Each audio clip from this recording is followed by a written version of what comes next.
Welcome to one more edition of Politics Done Right. My name is Egberto Willies. Today, we're honored once again to have Norman Solomon, an American journalist, activist, media critic, and the co-founder and national coordinator of rootsaction.org. He is the author of War Made Easy and is a longtime associate of FAIR, which is fairness and accuracy in reporting his new book, War Made Invisible. Well, it's not new anymore, but it's very important. War Made Invisible, How America Hides the Human Toll of Its Military Machine. It's a must read. You should all get it. Norman, how are you doing this afternoon? Oh, under the world circumstances, I'm doing fine. And I'm so glad that you keep on keeping on with Politics Done Right. Well, look, I appreciate that. Now, one of the things that triggered me to talk to you is an excellent article that both you and Abba Solomon wrote titled "The Dead End of Liberal American Zionism." And beforehand, just for a little bit of context, you are Jewish, correct? Yes. And one of the reasons I ask that is in these times, I think it's so important that as we discuss these subjects, we point out that not because one disagrees with policy somehow makes one anti-Semitic. So before we even get started, I'd like you as a Jewish person to explain to the rest of America, because as you know, as a just a plain old humanist, I rather you tell us why it is that we should be questioning things that are occurring right now. A single standard of human rights is what makes us possible as a real community around the world and wherever we live. If we don't have a single standard, then it's all up for grabs. Propaganda rules, and the rules are made up by people in power, and the propaganda that comes flowing at us to try to make some people seem human, which they are, and some people not so human, who really matters and who doesn't. So it really, I think, revolves around a single standard. And that's when the messaging becomes so important. The images, who is put forward as perhaps not so important when they lose their lives. Well, the first part of this series that I'm doing here, two-part series, will involve in making people understand the formation of Israel, how it came to be, etc. Now, this section of our dialogue is about the after Israel, America's relationship with Israel, and what comes thereafter as we have Gaza. So that's pretty much what I want to discuss today. First of all, what do you see as how do you explain the relationship, this special relationship between America, the United States of America, and Israel? It's mutually advantageous. Some people will say, well, which tail is wagging which dog? Is it the US government manipulating and running Israel or vice versa?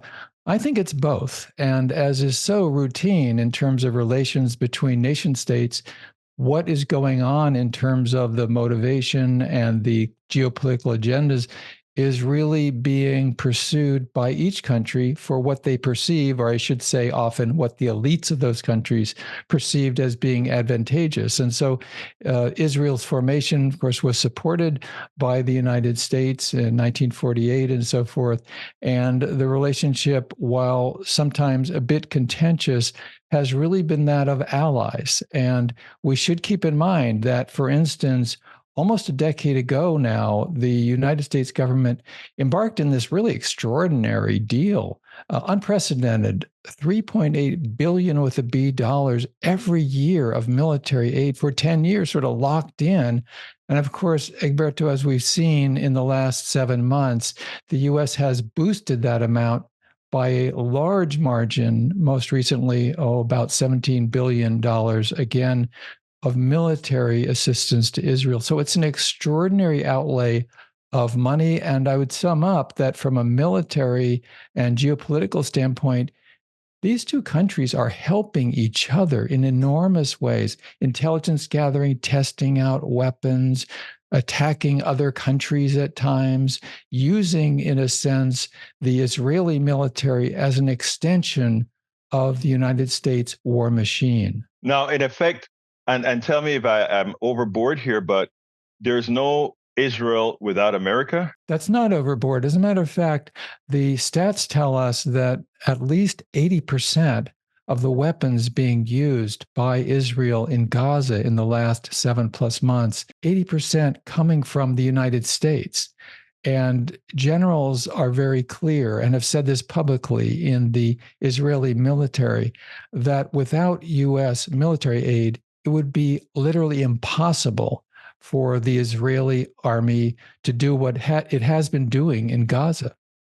Now, let me put it this way. Why is it here in America any critique of Israel? Why is it that Biden went and gave Netanyahu that big embrace? Can he not see the implications that have not only locally for a population that is actually that is smarter now to understand these issues, but more importantly, the rest of the world when they see what's going on in Gaza? Historically, politicians who have wielded power in Washington have bought into and supported the notion that Israel must, at all costs, be backed by the U.S. at the United Nations in terms of military assistance and overall messaging.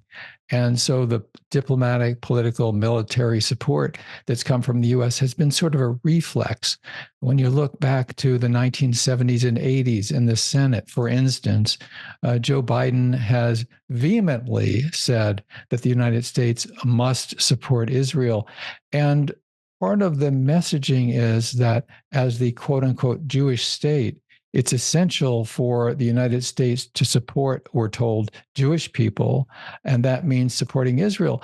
Well, when we look at what the Israeli government has actually done, displacing so many into the millions of Palestinian people from land that their ancestors have occupied for untold centuries, then there has been a rationale. You can't just do ethnic cleansing without having an excuse. Of course, it isn't called ethnic cleansing, which surely by any UN definition and others, that is what the United States has been doing since the 1940s. In Palestine, then there needs to be a messaging pattern that tells people, oh, this is good. It's not a problem at all. And so the core of it, and I think a couple of minutes ago you alluded to this, the core of it is to equate the Israeli government with Judaism, that Jewish people and the Israeli government are synonymous, and that the religious faith of Judaism equals the state of Israel. Once you make that sale, which is absurd, once you make that sale as a propaganda product, then no matter what the Israeli government does, if you criticize it, you're anti-Semitic. Well, that's preposterous, but it's a scam that has been run for decade after decade, not only by the Israeli government, but by many politicians in Washington, by the ADL, the so-called Anti-Defamation League, often a defamation league against Palestinian people, the American Jewish Committee, and a lot of pundits and so forth. So that's where I think we are at this juncture. The war on the people of Gaza, which is slaughter, which is ethnic cleansing, which is by conventional definitions, no matter what Biden says, this is genocide. And to defend the indefensible means to pull out all the heavy artillery of propaganda from the Democrats and Republicans in Congress, with few exceptions, with the pundits and journalists who line up behind Israel no matter what they do, the notion that Israel can't do anything egregious sufficient to withdraw support. And I think that's where we are here as we enter the summer of 2024. We need to have a moral compass that says never again means everyone. I want to expand on that, but before that, I want to back up a little bit. What has been the justification to remove people from lands, ancestral lands? I mean, it's tantamount to, let's say, the and I sometimes I try to explain this to somebody, and that is or to some folks, let's say the Native Americans decided to say, well, by the way, we want back Black Rock, or by the way, we want to go ahead and take back New York City from those who took New York City. They have ancestral rights to that before. Um, what then is the United States justification for, let's say, anybody going into the West Bank or any part and say, we're removing you from this land? Well, the pseudo justification is under the surface, might makes right. But on top of the surface is, well, Jewish people have a historic biblical ancestry. And so this is a profound refuge after the Nazi Holocaust. And one of the tremendous ironies is that the horrors of the Holocaust, the horrific genocide inflicted on Jewish people and gypsies and homosexuals and others by the Nazi regime, that was genocide that dehumanized other human beings and subtly and directly said that they weren't really people, compared them to insects or whatever. Well, that is now being done by the Israeli government towards Palestinian people. And I think of the Trail of Tears of Native Americans who were displaced from what is now the area of Florida and sent on that journey because of essentially the motivation and the practice of genocide. And when we see what has been happening since last October, where the Israeli government says to hundreds and hundreds of thousands, really 2.2 million Palestinian people in Gaza, many of whom were driven there in the first place when they were kicked out of, often violently, other parts of Palestine.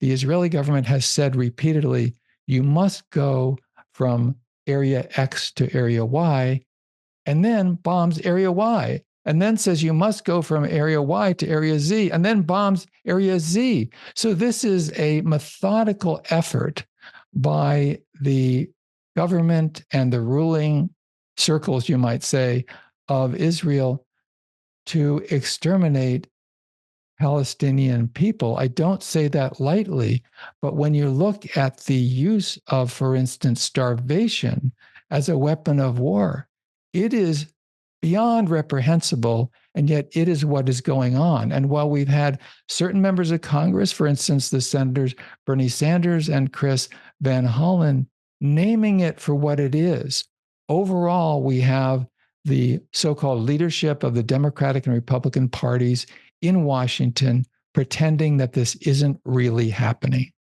Now, it is important that, and again, because of our audience, I like to stress this. Bernie Sanders as well is a Jewish man. So, and I don't think people sometimes realize how important it is, so that someone doesn't demagogue what we're talking about here and try to pin it as just being an antiseptic or anti-Semitic discussion. That in this movement, there are a whole lot of Jewish people who are saying, do not do this in my name. Sir. This is a moral movement, and it has gained great visibility on the college campuses in the last few weeks. As you say, Christians, Jews, Muslims, atheists, agnostics, other Americans have worked together to challenge the acceptance, the silence, the de facto shrug coming from top US institutions saying, oh, well, no big deal. No, we're saying this is more than a big deal. This is absolutely unacceptable. And we're going to nonviolently and emphatically push back. That's why there were several thousand arrests on college campuses. We've got now a circumstance where the major leadership of the United States is pretending that the major leadership of Israel is not what it is. And in the article that I co-wrote with Abba Solomon, the death or the end of the death end of liberal American Zionism. Yes. And we thought, of course, a lot about the title, The Dead End of American Liberal Zionism, because there's been this dream that somehow there could be a democratic Jewish state. Well, that's an oxymoron right there. We understand. I am glad you brought that up, Norman, because I was going to ask, one of my questions was going to be, can there be, in fact, a true democracy if you're saying you have a theocratic state, or if for some reason you say that a state has to be Jewish or whatever else, can it really be a democracy? But before I get there, one of the places I wanted to get was the two organizations that you spoke about in that article. There's AIPAC, which is a pretty much a right-wing Jewish organization that can see the Israeli government. Well, it's probably an extension of the Israeli government, as well as what I think it's called J Street, that tries to find somewhere in the middle. That, if I read your article appropriately, correctly, you're saying, "Come on, guys, let's get real. You're trying to do something that's an impossibility." Yeah, they're trying to square a circle. And there's two wings of this. There's the extreme AIPAC, the American Israel Public Affairs Committee, that is more and more backing Republican candidates. They're backing a lot of candidates this year for Congress who supported the January 6th assault on democracy at the Capitol. And they have one litmus test. If you down the line support Israel, then we will back you. And we will try to take out of Congress or prevent from getting Congress people who raise questions about and challenge the abuse of the basic human rights of Palestinian people by Israel. And then, as this article goes into the dead end of liberal American Zionism, we get into how J Street has, as you say, tried to position itself in the middle. It's been aligned with the Obama administration, with the Biden administration, and it's, can't we all get along?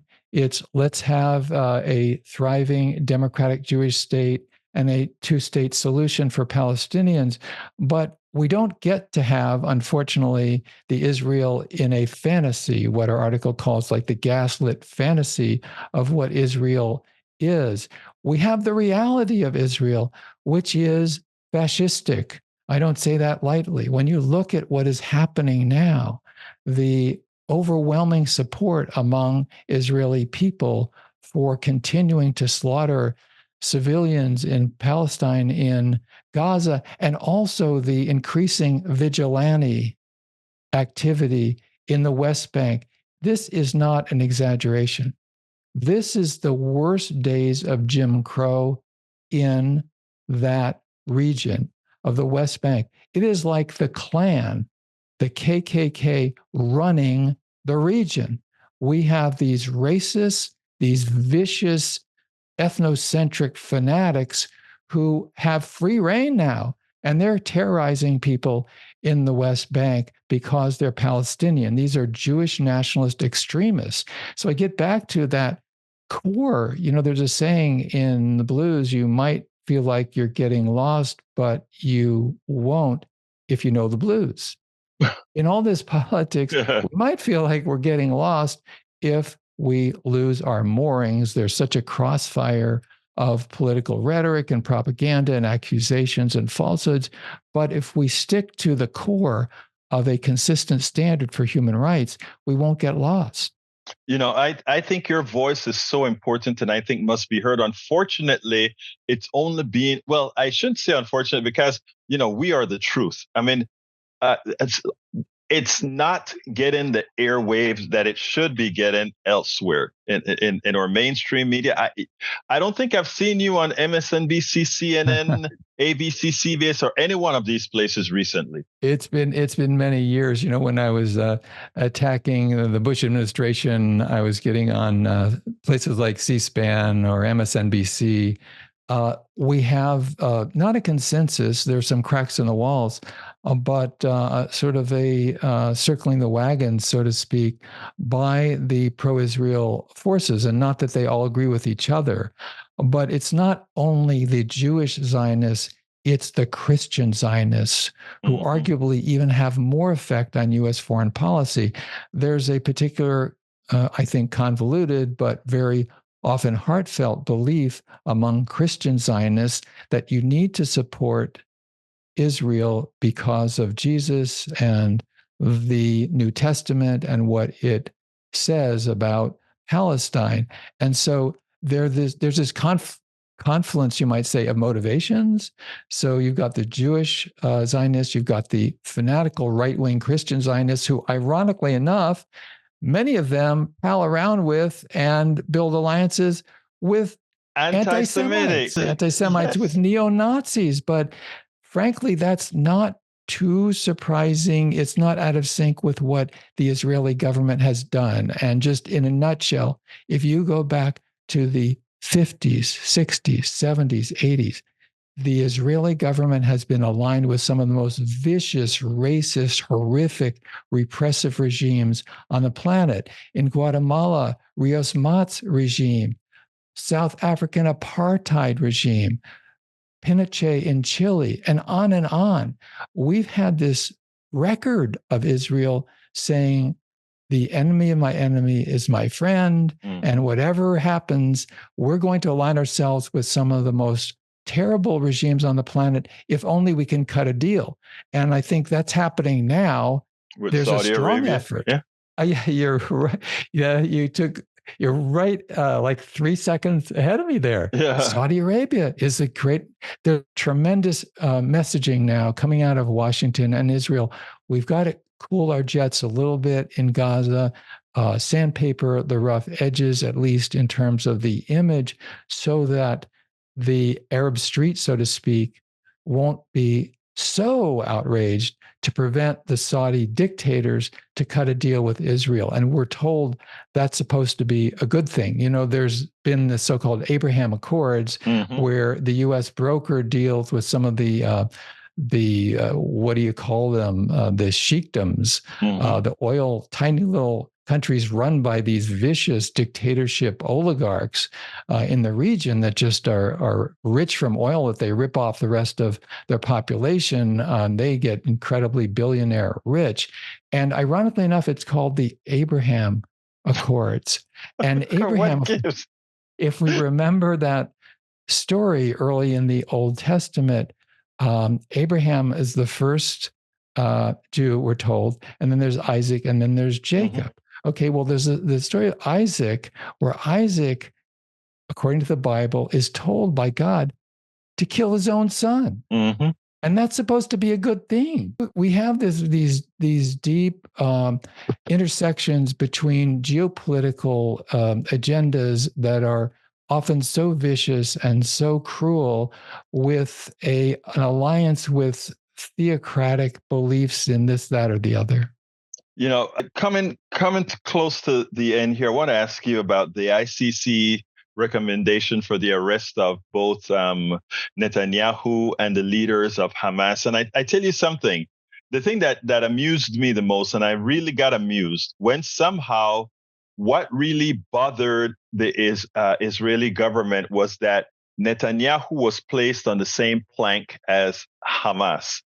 Yeah. And, people got, they were disdain. They were virtually going on a fit. How can you put Netanyahu in the same plane with the terrorists? Well, actually, I think maybe by the numbers and by the actions, he may be a bit worse. Your thoughts on what's going on with the ICC and whether Europe, who are most of them are signatories, we the United States are not signatories of it, but Europe, most of those countries in Europe are.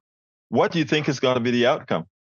Or what do you think? Pressure, that truth-telling from the ICC about these two organizations is very important, and of course, immediately denounced not only by the Israeli government, but by the White House.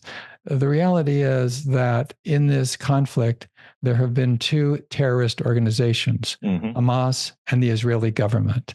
And one of the ironies is that when Zionist organizations and very quickly President Biden and, of course, the Israeli leaders, they all cry foul. This is absurd, they say. How is it possible to give any moral equivalency to Hamas and Israel? Well, if anything, when you look at the magnitude of the crimes, obviously Israel has committed a vastly larger magnitude of crimes. I mean, 1,200 people massacred. That is a terrible crime by Hamas, caused it to happen on October 7th. That should be unequivocally condemned. 1,200 plus 240 hostages, all a terrible crime against humanity. Then we look at 35,000 Palestinians slaughtered in the last 7 months by the Israeli government with U.S. armed support. Most of those 35,000 children and women. Again, we need a single standard of human rights.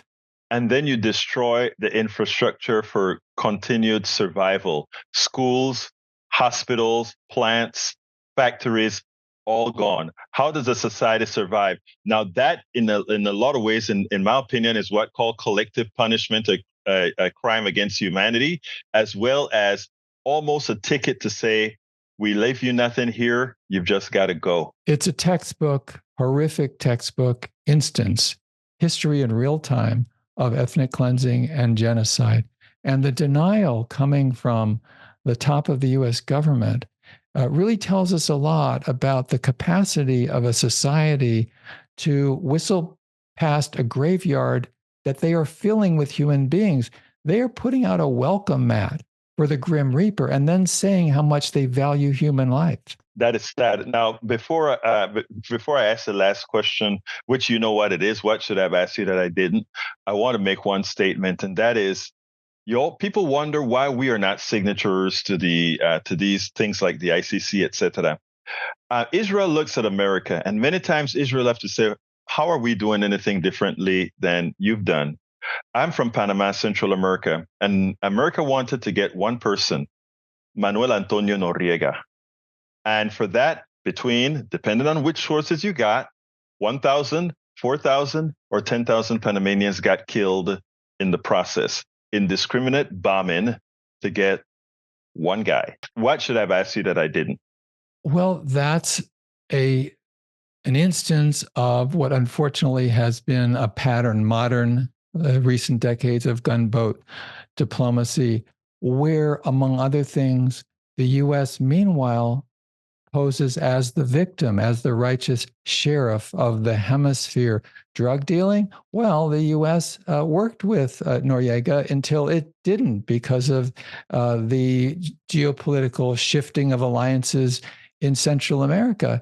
And I remember at that time when the first President Bush and the mass media in the U.S. on the whole said, oh, the U.S. has been victimized, the wife of a U.S. Navy officer, just an incident along the canal or something with one person. Oh, now we're the victims, and this is really something that has happened time and again. Where, let's remember, for instance, the United States presented itself as the victim in Vietnam. We were attacked in the Gulf of Tonkin. We're just defending ourselves. And we're seeing this again and again, including in the Middle East. So I think what we've been talking about, which is so important to put in context, really is part of a broad pattern where the United States makes an effort to say, by its actions, we have the right to work our will on the world. And something I would sort of close on as a sort of overarching point is that Secretary of State Antony Blinken and President Biden in the last 3+ years have often talked about what they call the rules-based order. You say, for instance, you can't have, for Russia to Ukraine, you can have one country going around invading another. These people who support invading Afghanistan, attacking Libya, invading Iraq, and so forth. It is do as we say, not as we do. It's a, quote, rules-based order that really means we make the rules and we break the rules. Norman Solomon, an American journalist, activist, media critic, and the co-founder and national coordinator of rootsaction.org. And remember, the author of War Made Invisible, How America Hides the Human Toll of Its Military Machine. Go get that book. Educate ourselves. Thank you so kindly for having been on Politics Done Right. Thanks very much. We spend a lot of time deconstructing the news, trying to parse it into a form that everybody can understand. We try to find those little nitpicks where it flies above the fray, etc. If you really like these videos that we do, I want to ask a big favor. Please go ahead. Number one, subscribe to our channel, and number two, please join if you can. Thank you so kindly for watching. Keep watching. Please remember to share. We must populate the entire internet with our progressive message, a message that we know is what most Americans say that they want. So help us, please join.